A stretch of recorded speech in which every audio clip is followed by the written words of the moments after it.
चला तर मंडळी, आजची रेसिपी खूप खास आहे. आज आपण अशी शाकाहारी रेसिपी बनवणार आहोत, जी खाताना एखाद्याला वाटेल नॉनव्हेजचीच रेसिपी खातोय. आज आपण बनवणार आहोत खानदेश स्पेशल पाटवडी रस्सा. अतिशय झणझणीत तरीही अतिशय चवदार असा पाटवडी रस्सा. खानदेशातली ही अतिशय स्पेशल रेसिपी आहे आणि माझ्या घरात तर ही रेसिपी सगळ्यांना आवर्जून आवडते. चला रेसिपीला लगेच सुरुवात करूयात. सगळ्यात आधी वड्यांचं पीठ भिजवून घेऊयात. यासाठी एक मोठा कप भरून बेसन पीठ घेतलं. यामध्ये लाल तिखट, जिरे, ओवा आणि हळद या 4 गोष्टी घालायच्या. त्याचबरोबर चवीप्रमाणे मीठ घालायचं. इथे मी अर्धा चमचा मीठ घालून घेतलंय. भरपूर अशी कोथिंबीर घालायची आणि घट्टसर राहायचं आता पीठ मळून घ्यायचे. कोथिंबीर आवर्जून घाला. कोथिंबीर घातल्यामुळे ना वडीला चव तर छान येतेच, परंतु वडी दिसायला सुद्धा खूप सुंदर दिसते. आता या सगळ्या गोष्टी घालून पीठ अगदी छान असं मळून घ्यायचं. तुम्हाला हवं असेल तर यामध्ये तुम्ही हिरवी मिरचीचं वाटणही घालू शकता. त्यामुळे सुद्धा वड्या खूप जास्त टेस्टी होतात. आता पीठ भिजवताना छान घट्टसर असं भिजवायचं. पातळ किंवा मऊसूद मळायचं नाही. नेहमीच्या कणकेपेक्षा छान घट्ट असावं. पीठ किमान 10 ते 15 मिनिटं भिजू द्या, म्हणजे वड्या व्यवस्थित अशा शिजल्या जातात आणि चवही छान होते. तोपर्यंत घेऊयात आपलं खानदेश स्पेशल मसाला बनवायला. आता पाटवडी रस्सा म्हटला की गरम मसाला तर आलाच. कारण खानदेश म्हटलं की स्पेशल गरम मसाल्यांचा खास टच तर आलाच पाहिजे. चला यासाठी तेलामध्ये लवंग, मिरी, एक छोटी वेलची, दालचिनी आणि 2 चमचे धने घालून घ्यायचे. सगळे खडे मसाले व्यवस्थित असे तळले गेले की यामध्ये सुकं खोबरं घालून घ्यायचं. खोबऱ्याचा किस करून घेतला इथे मी, तो घालून घेते. चला खिस व्यवस्थितपणे भाजून घ्यायचा. आता हे मी जास्तीचं वाटण बनवते. यातलं मी निम्मंच वाटण आपल्या पाटवडी रस्स्यासाठी वापरणार आहे, परंतु घेताना मी क्वांटिटी जास्तीची घेतली आहे. खोबरं व्यवस्थितपणे या सगळ्या खडे मसाल्यांबरोबर भाजून घ्यायचं.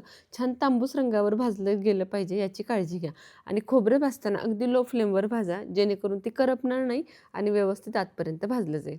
खोबरं काढून घेतलं की 2 चमचे तेलावरती हरभरा डाळ एक 6 ते 7 चमचे घ्यायची आणि ती सुद्धा अगदी लो फ्लेमवरती तांबूस रंगावर भाजून घ्यायची.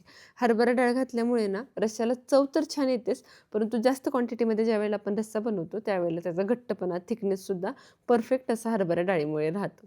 आता भाजून घ्यायचा आहे कांदा. 2 मोठे कांदे छानपैकी उभे चिरून घेतलेत. यामध्ये अर्धा ते 1 चमचा मीठ घालायचं. मीठ घातल्यामुळे कांदा लवकर पचतो आणि कांदा आपल्याला छान तांबूस रंगावरती परतवून घ्यायचा. कांदासुद्धा व्यवस्थित असा भाजला गेला आहे. आता कांदाही काढून घेऊयात.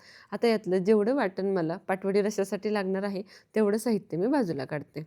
चला आता घेऊयात वाटण बनवायला. सगळ्यात आधी मिक्सरच्या भांड्यामध्ये हरभरा डाळ, त्याचबरोबर खडे मसाले, सुकं खोबरं आणि आत्ता कांदा घालून घेऊयात.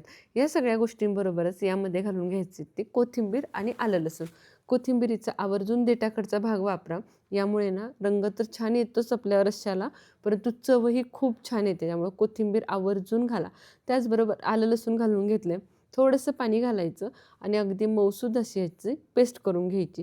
छान असं वाटण वाटलं गेलं पाहिजे. हवं असेल तर अजून थोडं पाणी तुम्ही ॲड करू शकता, परंतु वाटण अगदी सॉफ्ट असं करून घ्यायचं. चला वाटण तयार झाले. आता घेऊयात आपल्या वड्या करायला. वड्या करून ठेवते, त्यानंतर रस्सा करायचा आणि रश्श्यामध्ये या वड्या आपल्याला सोडून घ्यायच्यात. वड्या करण्यासाठी मळलेल्या पिठाला तेलाचा हात लावून घ्यायचा आणि पीठ व्यवस्थित असं एकसारखं करून घ्यायचं. आता गव्हाचं पीठ किंवा बेसन पीठ घालून याची पोळी लाटून घ्यायची. पोळी लाटत असताना खूप जाड नाही आणि खूप पातळही नाही, मीडियम अशी जाडी असलेली ही पोळी आपण लाटून घ्यायची. या पोळीमध्ये जे काही फ्लेवर आहेत ना ते सुद्धा छान आपल्या रश्श्यामध्ये एकजीव होतात आणि हा पाटवडी रस्सा खायला अफलातून असा लागतो. तुम्ही जर कधी पाटवडी रस्सा घरी ट्राय केला नसेल ना तर नक्की करून बघा, किंवा या पद्धतीने केला नसेल ना तर नक्की करा. या वड्यांमध्ये सुद्धा आपण छान फ्लेवर घातला आहे, त्यामुळे वड्यासुद्धा खूप फ्लेवरफुल लागतात. पोळी छानपैकी लाटून झाली की आता सुरीच्या साहाय्याने छानपैकी याच्या वड्या कापून घ्यायच्या. आता वड्या कापत असताना आवर्जून लहान साईजमध्ये कापा, कारण या वड्या रश्श्यामध्ये गेल्यानंतर त्या शिजल्यानंतर ह्याची साईज डबल होते. त्यामुळे तुम्हाला जेवढी वडी साईजने हवी आहे त्याच्या निम्म्या साईजमध्येच तुम्ही याचे काप करून घ्या. चला सुंदर अशी कापं मी छान करून वड्या इथे मी सगळ्या कट करून घेतल्यात. वड्या हलक्याशा मी मोकळ्या करून घेते. पीठ आवर्जून घट्टसर मळायचं. घट्टसर पीठ मळल्यामुळे ना तुम्ही बघू शकताय वड्या अजिबातही एकाला एक चिटकत नाहीत. चला वड्या आपल्या तयार झाल्यात. आता घेऊयात आपला रस्सा करायला. यासाठी तेल घालायचं. तेल थोडंसं जास्तीचं घाला, कारण पाटवडी रश्श्याला तेल थोडंसं जास्तीचं लागतं. यावरती मोहरी, जिरे आणि हिंगाची खमंग अशी फोडणी करून घ्यायची. अर्धा चमचा मोहरी, 1 चमचा जिरे आणि पाव चमचा हिंग घालून घ्यायचा. फोडणी छान तडतडली की यावरती आपलं केलेलं वाटण घालून घ्यायचं आणि वाटण अगदी तेल सुटेपर्यंत छान परतवून घ्यायचं. वाटणातल्या सगळ्या गोष्टी छान भाजलेल्या आहेत, त्यामुळे जास्त भाजायची गरज नाही. फक्त मसाल्यातला जो काही पाण्याचा अंश आहे तो सगळा निघून जावा इतपत आपण हे वाटण परतवून घ्यायचं आहे. ह्या वाटणामुळे ना खूप छान घट्टपणा ही भाजीला येणार आहे आणि त्याचबरोबर फ्लेवरसुद्धा खूप छान येतो.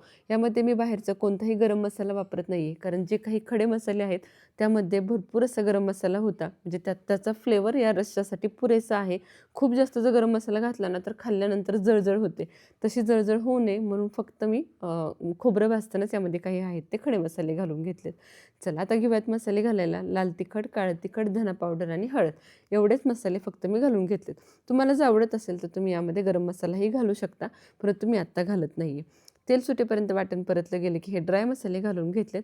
ड्राय मसाले घातल्यानंतर सुद्धा एक 2 ते 3 मिनटं छानपैकी मी हे परतवून घेते, कारण जेवढं तुम्ही हे छान परतवून घ्याल ना तेवढे तुमच्या रश्श्याला तरी छान येणार आहे आणि त्याचबरोबर रश्श्याला एक खमंगपणासुद्धा येणार आहे. भरपूर अशी कोथिंबीर घालून घेतली, वाटणामध्ये थोडीशी घालून घेतली आणि राहिलेली कोथिंबीर मी नंतर रश्श्याच्या वरती घालणार आहे. वाटणामध्ये कोथिंबीर घातल्यामुळे ना वाटणालासुद्धा त्या कोथिंबीरीचा फ्लेवर भेटतो. आता यामध्ये घालून घ्यायचं आहे पाणी. मिक्सरला जे काही वाटण लागलं होतं ते सगळं मी यामध्ये घालून घेतलं आहे. त्याचबरोबर गरजेप्रमाणे पाणी अजून मी यामध्ये ॲड करणार आहे. रस्सा मीडियम घट्ट असा बनवायचा, कारण जसजशी वडी यामध्ये शिजणार आहे तसतसा रस्सा तुमचा दाटसर होत जाणार आहे. परंतु हा रस्सा खूप जास्त पातळ किंवा खूप जास्त घट्ट न ठेवता मीडियम अशा कन्सिस्टन्सीचा ठेवा, जेणेकरून तो चपाती, भाकरी, भात कशासोबतही आरामात खाता यावा. चला पाणी घालून घेतलं आहे. तुम्ही कन्सिस्टन्सी बघू शकता. यामध्ये वड्या शिजायच्या त्या हिशोबाने मी पाणी घातलं आहे. चवीप्रमाणे मीठ घालून घ्यायचं आणि राहिलेली कोथिंबीर वरून घालून घ्यायची. आता रश्श्याला छान खळखळून उकळी येऊ द्यायची. रश्श्याला छान उकळी आली, 2 मिनटं रस्सा छान उकळला गेला की सगळे मसाले यामध्ये छान एकजीव होतात आणि त्यानंतर आपल्याला यामध्ये वड्या सोडायला रश्श्याला उकळी आल्यानंतरच यामध्ये वड्या सोडायच्या आहेत. जर तुम्ही उकळी येण्या अगोदर जर वड्या सोडल्या तर वड्या अगदी मऊसूद अशा पडायला सुरुवात होतात. परंतु उकळी आल्याबरोबर जर तुम्ही वड्या सोडल्या ना तर वड्या लगेच शिजायला सुरुवात होते आणि वड्या अतिशय टाईट अशा होतात. त्यामुळे एक महत्त्वाची गोष्ट लक्षात ठेवा की उकळी आल्यानंतरच यामध्ये वड्या सोडून घ्या. चला सगळ्या वड्या मी यामध्ये व्यवस्थित अशा सोडून घेतल्यात. वड्या सोडल्यानंतर जास्त मिक्स करू नका. फक्त एकदा मी चमच्याने हलवून घेतले. लगेच यावरती अर्धं झाकण ठेवायचं आणि 5 मिनटं वड्या छान शिजवून घ्यायच्या. 5 मिनटामध्ये वड्या परफेक्ट अशा शिजल्या जातात आणि रश्श्यावरती तरंगायला सुरुवात होते. तुम्ही बघू शकता सुरुवातीला खाली तळायला जाऊन बसलेल्या वड्या शिजल्याबरोबर रश्श्यावरती तरंगायला सुरुवात झाली आहे. अतिशय परफेक्ट अशा ह्या वड्या 5 मिनटामध्ये फक्त शिजल्या गेल्या. वड्या व्यवस्थित शिजल्यानंतर गॅस बंद करायचा आणि त्यानंतर तुम्ही बघू शकता किती सुंदर अशी तरीसुद्धा आली आहे. रश्श्याचा रंगसुद्धा अफलातून असा दिसतोय. एखाद्या माशाचं किंवा मटणाचं कालवण वाटावं असा हा रस्सा दिसतोय. चला लगेच ही रेसिपी आपण सर्व करून घेऊयात. झणझणीत असा हा आपला पाटवडी रस्सा, त्याबरोबर चपाती, भाकरी, भात कशासोबतही तुम्ही सर्व करू शकता. मी चपातीबरोबर सर्व केलं आहे. त्याचबरोबर कांदा, लिंबू. खानदेशची खासियत असलेला हा पाटवडी रस्सा अगदी तोंडाला चव देऊन जातो. त्याचबरोबर हा रस्सा इतका चवदार होतो की तुम्ही याची चव कधीही विसरणार नाही. चला तुम्हीसुद्धा हा पाटवडी रस्सा एकदा नक्की ट्राय करून बघा. या पद्धतीने जर कधी केला नसेल तर नक्की ट्राय करा. कशी वाटली आजची रेसिपी मला कमेंट सेक्शनमध्ये नक्की सांगा. रेसिपी आवडली असेल तर व्हिडिओला लगेच एक लाईक करा. बनवायचं असेल तर सेव्ह करा. कोणाकडून बनवून घ्यायचं असेल तर शेअर करा आणि अशा झणझणीत चमचमीत रेसिपींसाठी आपल्या शुभज्योत रेसिपी चॅनलला सबस्क्राईब करायला विसरू नका. तसेच फेसबुक आणि इंस्टाग्रामवरही आपल्या शुभज्योत रेसिपीज या पेजला फॉलो करा. अशाच खमंग रेसिपींसाठी चॅनलला सबस्क्राईब करून घ्या. चला भेटूया पुन्हा एकदा अशाच झणझणीत आणि खमंग रेसिपीसोबत. धन्यवाद.